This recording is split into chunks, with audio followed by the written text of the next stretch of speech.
Hey everyone, welcome to Bickering Book Reviews. I'm Sarah. And I'm Becky. And today we're talking about Saving Red by, Sonya Sones. I think it's Sonya Sones. Sonya Sones. She's like a big name. Oh yeah. She's a big name. She's like all over my TBR list, and this is the first one that I've read by her. See, and I've read like almost everything else by her. I'm a big fan. Okay, but first we're going to talk about what this book's about. So Molly is finishing her community service hours for school, and while completing them, she comes across a young woman who is homeless and decides that she wants to help her. Molly is plans to reunite Red, the homeless woman, with her family by Christmas in a way that Molly feels that she can't connect with her own family. And mental illness affects everyone in this book, and it thoroughly impacts everyone throughout this book.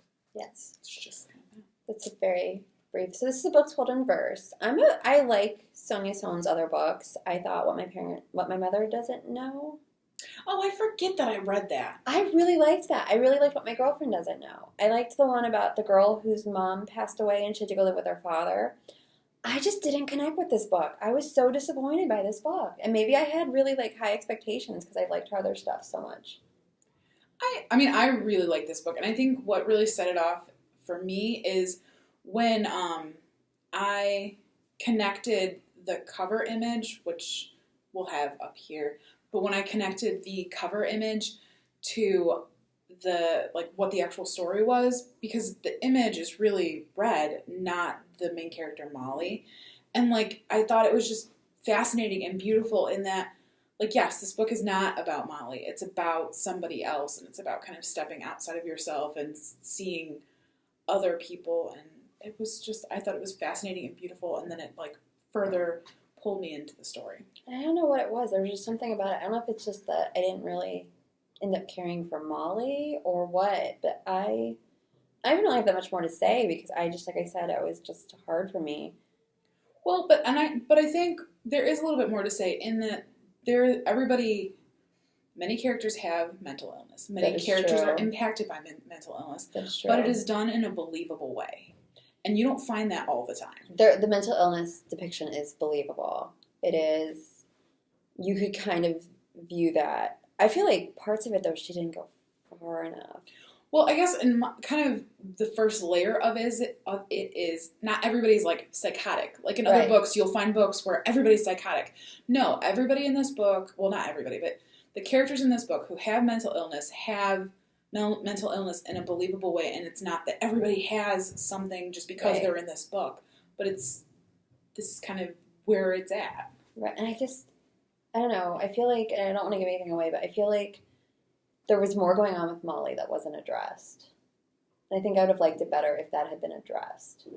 Well, but it's possible that you're reading more into it. It's possible that there wasn't more going on with Molly than there was. I don't know, that maybe I felt like if there wasn't more going on with Molly in that way, that there needed to be more to Molly. Okay, fair enough. And then animal connections. I think yeah, you were I kind did. of compelled by the Yeah, animals. I did like there was a lot about Molly has a service animal and she's connected to that, and the boy she meets has a cat, and it's kind of, they were talking about almost like that animal bonds, and I did like that, and you don't see that a lot in teen books. Yeah. And there are a lot of teens who probably have a service animal, particularly now that they give them for anxiety. Yeah. So that's nice. Yeah. That's true. So I liked it. I thought it was believable. I thought it was quick. I thought it brought up some serious concerns. I don't think it's a good book discussion book because we seriously had some problems discussing this book because there wasn't much to it, but I think it addresses issues that need to be addressed. Well, and I will say, books in verse usually take me a day. I spent 3 or 4 days on this. I could not get through it. Oh, see, and I finished it in a day. So what are our ratings? Oh, our rating scale is 5 unicorns down to 2 unicorns, and if it's terrible and not glittery and magical, it is a horse. So what would you give this book? I'm very sad to say, but I'm giving it 2 unicorns. Ooh, that's rough. This is the only one of her books that I didn't love. See, and I really loved it. I gave it 4 unicorns. I loved it. It was good. So that's where we are with Saving Red. So I think you should read it. Bye. Adios.